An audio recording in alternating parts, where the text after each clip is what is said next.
Halo, Assalamualaikum warahmatullahi wabarakatuh. Saya Ana, atau yang biasa dipanggil Ana.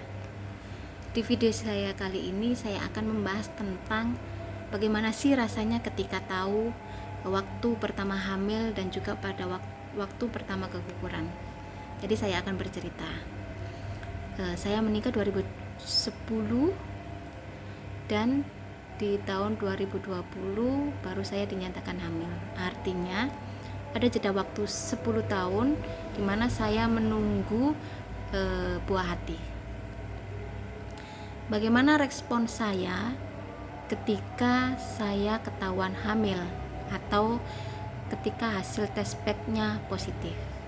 Sebelumnya saya akan bercerita bahwa saya adalah orang yang introvert, dalam arti saya nyaman dengan diri saya sendiri, saya nyaman dengan kesendirian, saya hampir tidak berpikiran bagaimana respon orang kepada saya, tetapi lebih kepada bagaimana kenyamanan saya menurut diri saya sendiri tanpa terpengaruh oleh orang-orang yang di luar wilayah saya atau di luar jangkauan pikiran saya.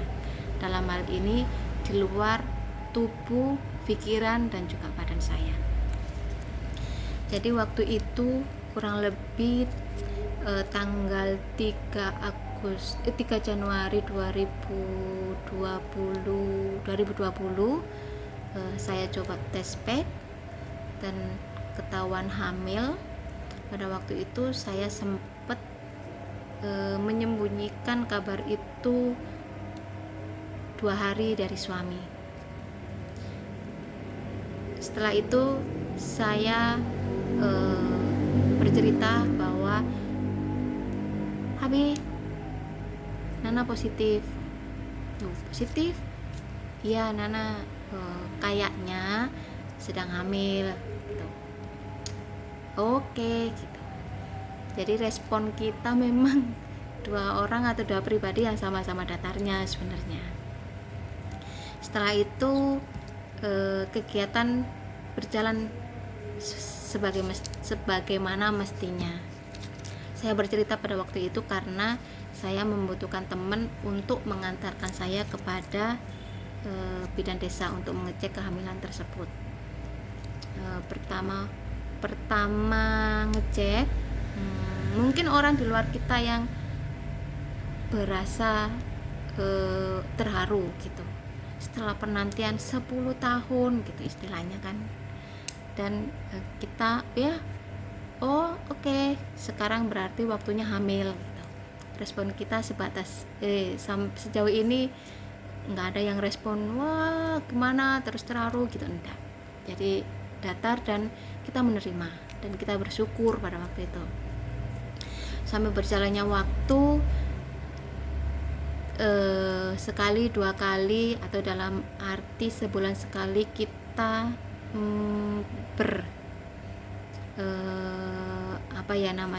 pergi ke bidan desa untuk melihat tumbuh kembang janin tersebut sampai di kehamilan yang ke-14 bulan. Jadi pada waktu itu sempat sudah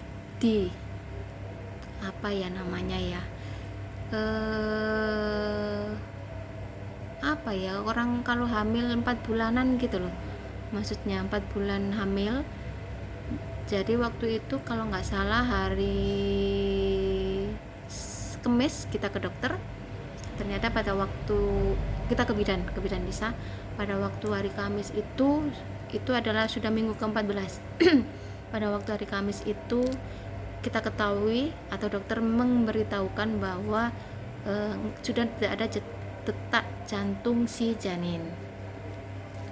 Nah setelah itu sama dokter sama bidannya disarankan untuk pergi ke dokter kandungan, karena pada waktu itu sudah malam dan besoknya sudah ada acara yang dibuat oleh mertua.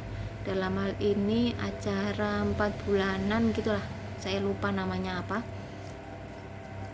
Akhirnya karena sudah kemalaman dan dokternya sudah pulang, akhirnya kita nggak ketemu dokternya. Terus besoknya kita hari Jumat kebetulan kita ke rumah mertua karena sudah ada acara dan kegiatan di sana. Kita nggak mungkin pada waktu itu saya juga sudah merasa bahwa memang janinnya sudah nggak ada gitu kasarannya. Tapi karena belum diketahui secara pasti, ya saya berasa tidak terjadi apa-apa, karena memang selama kehamilan tersebut sampai dengan 14 minggu itu saya hanya mual sedikit-sedikit, tetapi tetap energik, tetap berkegiatan, tetap banyak kegiatan. Waktu itu awal-awal COVID, jadi pada awal-awal COVID itu kita semua banyak sekali yang harus diurusi, apalagi untuk kegiatan desa. Dan saya pada waktu itu memang tidak mengurangi sedikit pun kegiatannya, karena saya berasa bahwa saya enjoy dan juga anak saya, kandungan saya juga baik-baik saja. Jadi ketika pulang dari rumah mertua, besoknya kita sudah janji temu dengan dokter. Kebetulan dokter saran dari Bu Bidanya itu adalah laki-laki, dan saya lebih nyaman jika diperiksa oleh dokter yang sesama perempuan, maka saya menunggu sampai hari Sabtu. Saya ke dokter perempuan tersebut, akhirnya diperiksa, dan responnya sesuai dengan yang saya harapkan. Respon dokternya, sudah berapa tahun? Sudah 10 tahun. Wah, gini. Akhirnya maaf ya, ternyata sudah tidak ada janinnya. Oh ya, oke, tidak apa-apa gitu. Sudah tidak bisa dicoba dokter, mungkin ada penguat kandungan atau gimana dokternya. Ini sudah beneran nggak ada, jadi harus segera dikuret dan harus segera dikeluarkan. Jadi pada waktu itu saya langsung ada tindakan malamnya atau besok paginya, karena ada banyak pasien yang lainnya yang juga perlu dirawat sama dokter tersebut. Nah, selama berada di rumah sakit saya pada waktu itu habis dari mertua langsung ya, jadi malamnya langsung ke dokter tersebut karena sudah janji temu.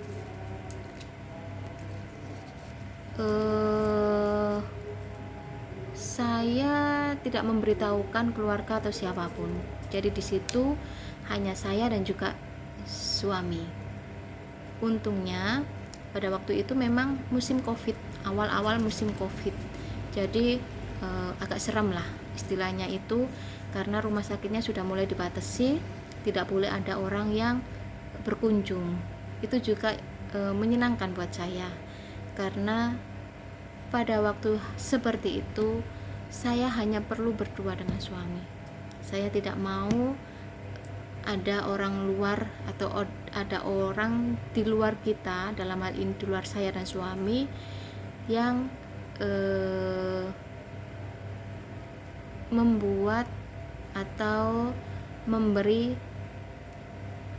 respon yang terharu atau iba atau dan segala macam. Itu no buat saya sangat tidak suka gitu ya, karena energinya itu pasti nular ke saya gitu.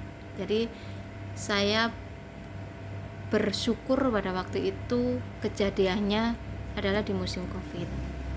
Saya tidak memberitahu keluarga, pada waktu itu hanya suami dan saya, kita saling menguatkan. Oke, kita tidak apa-apa dan kita bisa berusaha lagi gitu kan ya. Dan suami katanya pada waktu itu yang dipikirkan cuma saya, yang penting saya selamat gitu kan istilahnya. Akhirnya dikuret, paginya dikuret, malamnya dikuret, jam 9 malam dikuret, paginya sudah boleh pulang. Sudah boleh pulang pun itu saya enggak pernah juga minta dijemput atau bagaimana, jadi kita pulang sendiri. Jadi ketika setelah kejadian tersebut kita pulang sendiri. Selama proses menunggu dokter sampai saya dikuret itu saya banyak bercengkerama sama suami. Intinya sebisa mungkin setelah proses kuret itu suami selalu ada di samping, yang menguatkan saya, yang memegang tangan saya. Nah, dari situ akhirnya kita pulang, kita lanjut membeli kain kafan dan yang lainnya untuk untuk mengubur janin tersebut. Setelah selesai dikubur, suami kembali ke rumah, kita istirahat dulu, dan karena saya tinggal bersebelahan dengan saudara, mau nggak mau saya harus bercerita bahwa saya habis kuret. Akhirnya terenyuh dan menangislah, maksudnya banyak yang sayang, maksudnya memberi support. Sebenarnya niatnya memberi support, tapi saya kurang begitu suka dengan support yang seperti itu. Cukup diam dan berdoa dalam hati, itu adalah support terbaik menurut saya. Tetapi pada waktu itu kita sudah punya waktu untuk menguatkan kita, maksudnya untuk menguatkan saya dan suami. Jadi setiap ada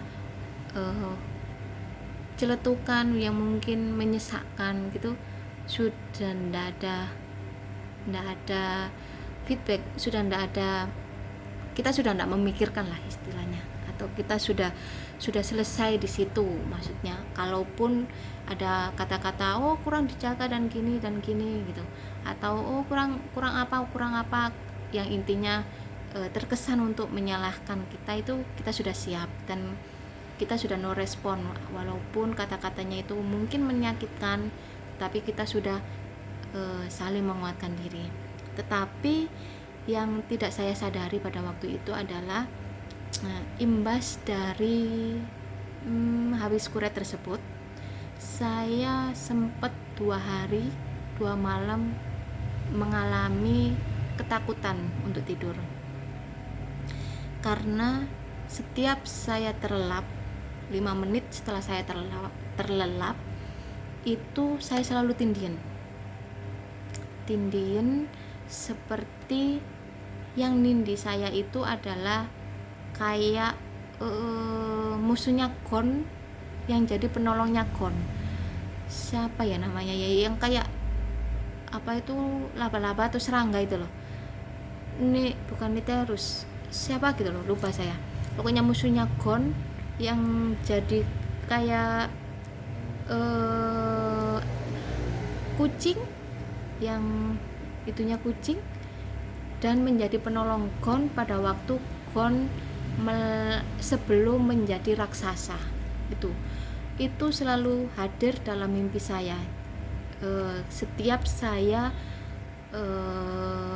hampir terlelap untuk tidur.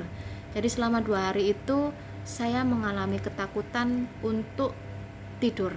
Jadi selama 2 hari itu saya harus standby, dan saya harus ada suami di samping saya. Itu yang mungkin lelah atau mungkin juga stres secara fisik yang tidak saya sadari, tetapi secara batin atau secara yang terlihat saya baik-baik saja.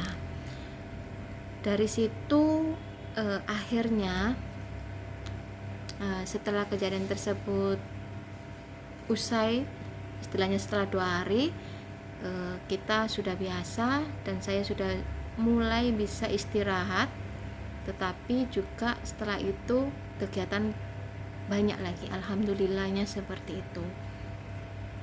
Jadi pada waktu itu respon saya ketika pertama kali menerima berita setelah penantian 10 tahun hamil, dan juga respon saya ketika harus kehilangan janin tersebut, secara garis besar kita biasa, istilahnya saya bukan yang seneng yang bagaimana dan juga tidak bersedih yang bagaimana. Jadi kita memang benar-benar pribadi yang sama-sama pasrah, kasarannya gitu. Itu mungkin itu. Dan untuk ibu-ibu yang sedang menantikan garis 2 atau sedang menantikan berita bahagia tentang kehadiran buah hati, bismillah saya doakan disegerakan. Dan untuk yang sampai saat ini sedang berusaha, sedang menantikan buah hati, don't give up. Anda juga istimewa, walaupun tanpa buah hati Anda tetap akan istimewa. Kita harus bisa menjadi contoh buat diri kita sendiri. Kita harus sering-sering memberi kebahagiaan kepada diri kita sendiri tanpa membandingkan kebahagiaan dengan atau tanpa punya anak. Jadi apapun yang kita alami itu adalah yang terbaik menurut Allah dan juga menurut kita pada akhirnya. Untuk yang mengalami hal yang sama, boleh komen dan subscribe, dan juga saling menguatkan. Kita sama-sama orang yang istimewa, dan kita sama-sama orang yang bersabar, dan kebahagiaan itu tidak pernah mempengaruhi, atau kebahagiaan ada atau tidak ada atau tanpa anak tidak pernah berpengaruh kepada kebahagiaan kita sebagai seorang wanita. Untuk selanjutnya boleh like, komen, dan juga share video ini agar kita selalu berpikiran positif, selalu memberi feedback positif, selalu mencintai diri kita sendiri sebelum kita mencintai orang lain dan juga makhluk yang lain. Makhluk Allah yang lain dalam hal ini adalah manusia yang lain, atau pasangan kita, atau saudara kita, atau sahabat kita. Tetapi sebelum kita mencintai mereka semua, terlebih dahulu kita sudah mencintai bahwa diri kita ini istimewa. Wassalamualaikum warahmatullahi wabarakatuh.